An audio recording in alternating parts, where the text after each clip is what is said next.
video pembahasan tugas untuk course Product Management di Lo Game Academy Batch 3.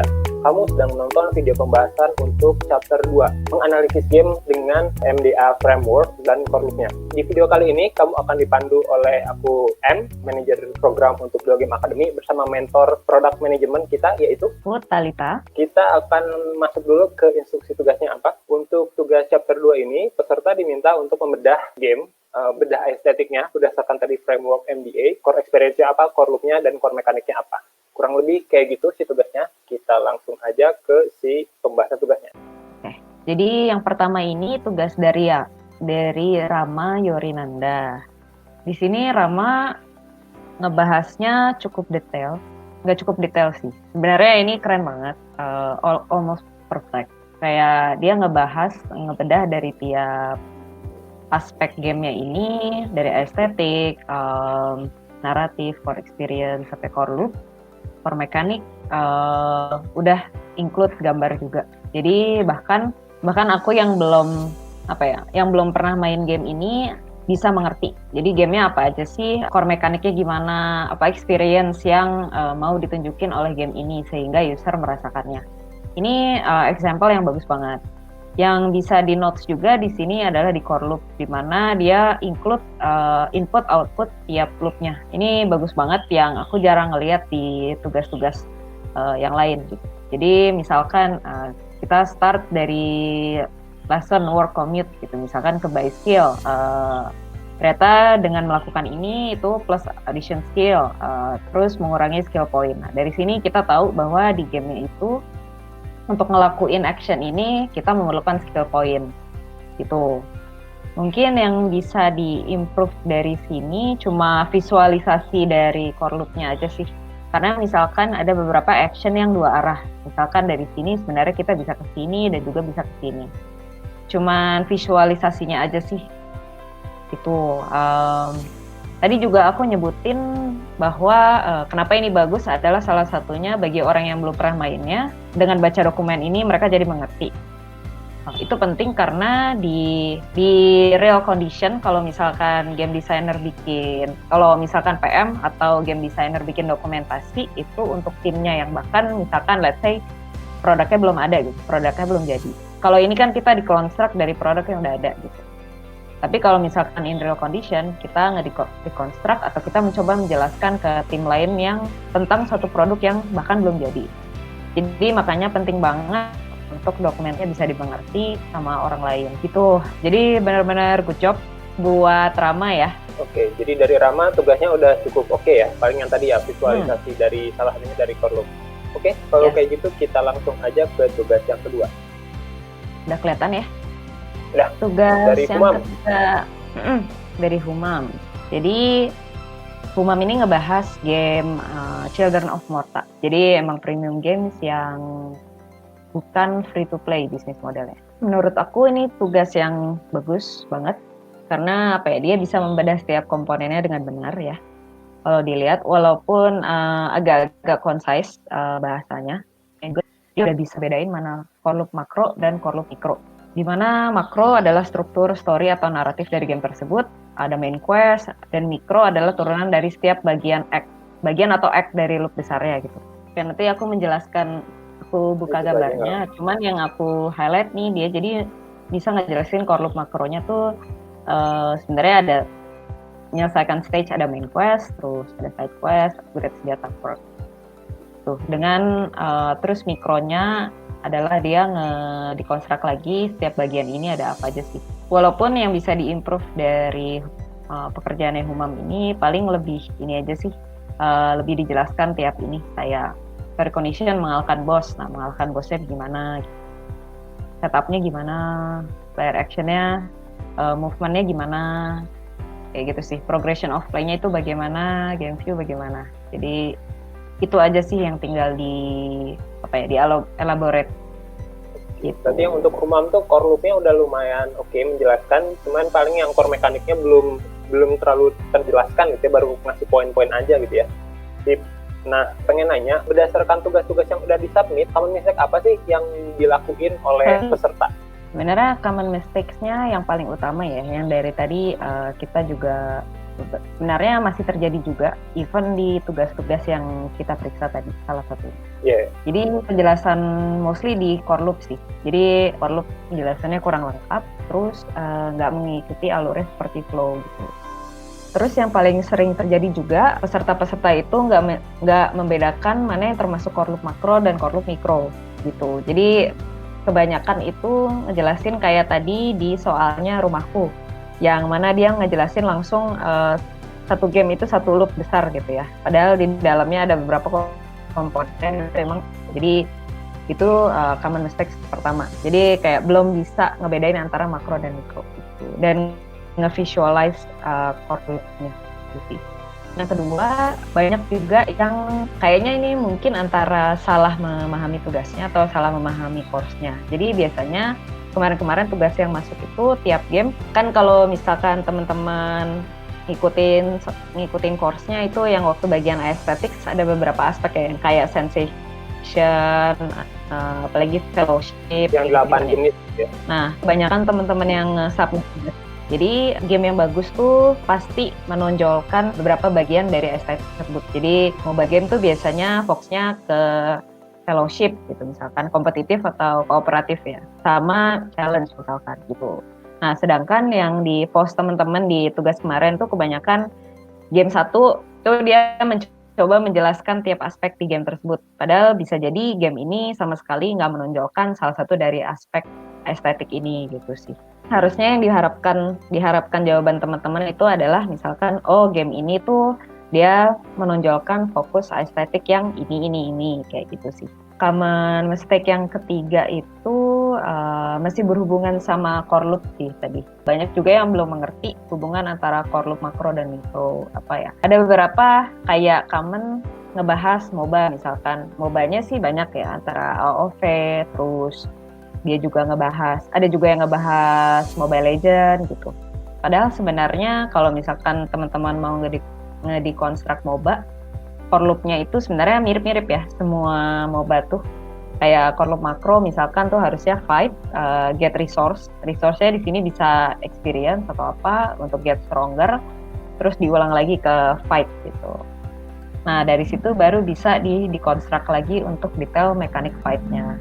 Sih. Intinya sih yang common mistake ketiga ini banyak yang ngedeconstruct atau milih game yang cukup mekanik atau genrenya udah cukup umum kayak MOBA atau Battle Royale atau Tower Defense gitu, yang sebenarnya kalau lihat contoh di internet gitu banyak contoh-contoh cara ngedeconstruct game-game seperti ini. Aku sering baca ini Deconstructor of Fun, itu di situ mereka bagus banget untuk ngedeconstruct game, sangat-sangat feel. Gitu.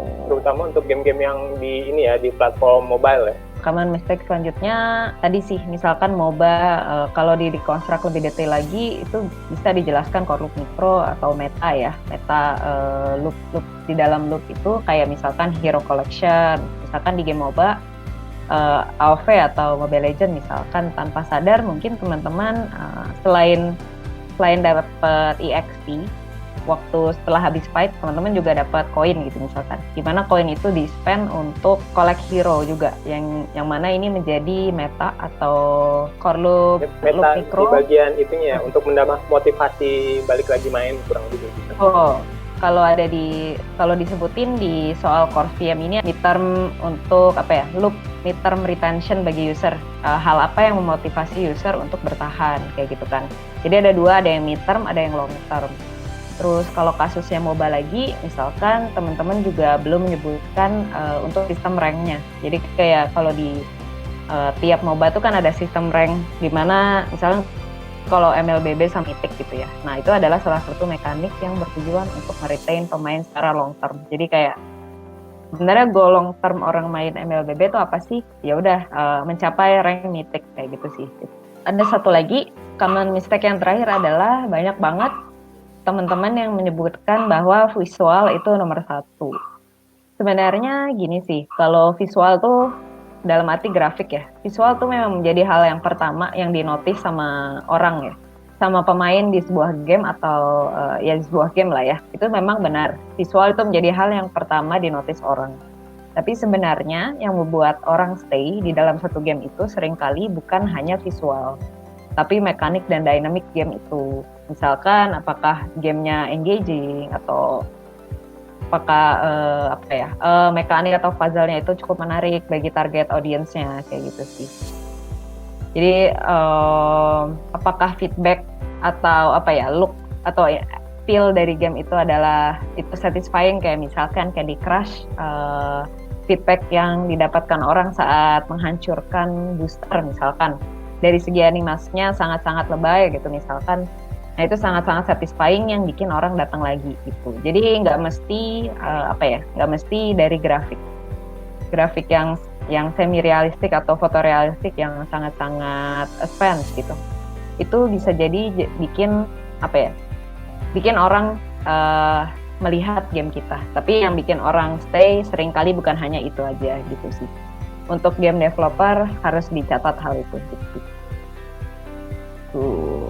Karena kalau dari grafik juga art, direction art tuh banyak ya, macam-macam gitu, kayak mungkin pixel art bagi orang yang memang suka itu menurut dia itu grafiknya bagus. Jadi nggak hanya grafik yang fotorealistik saja yang bukan fidelity-nya gitu ya. Ya bukan fidelity-nya lah, tapi dari direction art-nya itu sendiri juga matters gitu. Kalau misalkan memang dia direction-nya adalah di game yang emang pixel art gitu, ya udah gitu. Itu bisa jadi menarik juga. Untuk yang tadi salah satunya mungkin tadi ya estetiknya yang sensation ya, yang visual itu mungkin banyaknya belum bisa menjelaskan secara lebih objektif kenapa si aspek sensation yang spesifiknya adalah visual itu katakanlah menonjol gitu ya. Paling baru bilang ini bagus karena fotorealistik gitu ya. Atau ya, ini bagus banget karena gambarnya gitu. Kalau aku lihat sih banyak yang gitu ya, banyak yang nyebutinnya The First Thing game ini bagus karena grafiknya gitu sih. Sebenarnya itu sangat-sangat sangat-sangat bisa ditolerir sih. Mistake itu maksudnya kan memang kayak aku bilang tadi, visual adalah hal pertama yang orang lihat gitu kan. Dan semakin high fidelity dari grafik itu berarti semakin canggih game itu gitu. Nah, orang bisa quick to assume bahwa berarti game ini lebih bagus, padahal mungkin nggak juga gitu. Ada banyak aspek-aspek lain yang bikin sebuah game itu menarik kok gitu. Oke, tadi kan kita udah bahas tugasnya, terus kita bahas common mistake-nya, pengen nanya nih. Nah, ini kan lebih ke game design ya. Nah, pengen tahu kenapa sih seorang product manager itu perlu tahu tentang game design juga?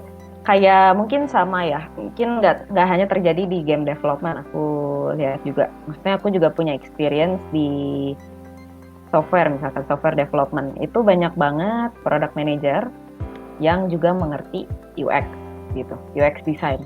Kalau misalkan subject matter-nya di software itu software gitu ya, kalau misalkan di bidang game development mungkin game itu sendiri, di mana UX dan game design mirip lah ya, bisa setara gitu, sama-sama desain dari produknya itu sendiri. Menurutku salah satu jawabannya yang paling bagus adalah product manager nggak hanya harus bisa mengerti game desainnya gitu. Jadi kan product manager itu adalah representasi tim ke user dan sebaliknya gitu. Product manager itu harus bisa jadi go-to person dari sebuah produk. Harus bisa jadi orang yang lebih mengerti, yang paling mengerti dari produknya kayak gitu. Jadi betul product manager itu harus mengerti game design, tapi sebenarnya nggak hanya cuma game design gitulah. Jadi banyak aspek yang harus bisa dimengerti oleh product manager itu sendiri gitu. Khususnya apa sih pentingnya product manager mengerti game design? Karena pertama product manager itu bakal sering banget ketemu sama user. Harus bisa mengerti usernya misalkan. Target audiensnya kayak gimana, dan salah satu cara supaya bisa connect ya, misalkan aku product manager game hyper casual Endless Runner gitu, aku in order to deliver the best experience gitu, aku harus ngerti juga how to talk to the user kan. Jadi gimana cara ngomong ke user kayak gimana gitu, gimana aku juga harus bisa speak the language of game design gitu. Karena seringkali product manager itu adalah seseorang yang connect antara berbagai macam orang kan ya di tim. Gimana caranya aku bisa nyambungin bahasanya user sama bahasanya game design gitu.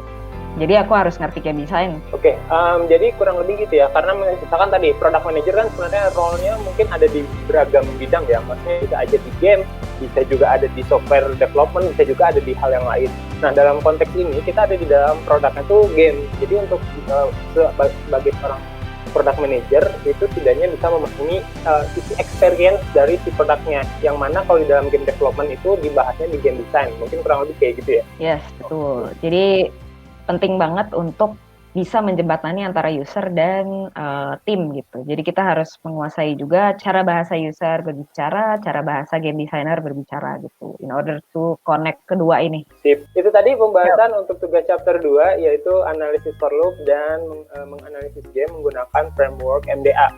Sekali lagi terima kasih untuk kamu yang udah submit tugasnya, dan buat kamu yang ingin tanya tentang materinya, kamu bisa menggunakan fitur sosial komen yang bisa temuin di kolom sebelah kanan ketika kamu mengakses di Logame Academy menggunakan PC atau laptop. Sampai di sini dulu video pembahasan tugas untuk chapter 2 Core Product Management di Logame Academy batch 3. Aku M bersama Aku Talita. Sampai ketemu lagi di video pembahasan tugas berikutnya. Dadah.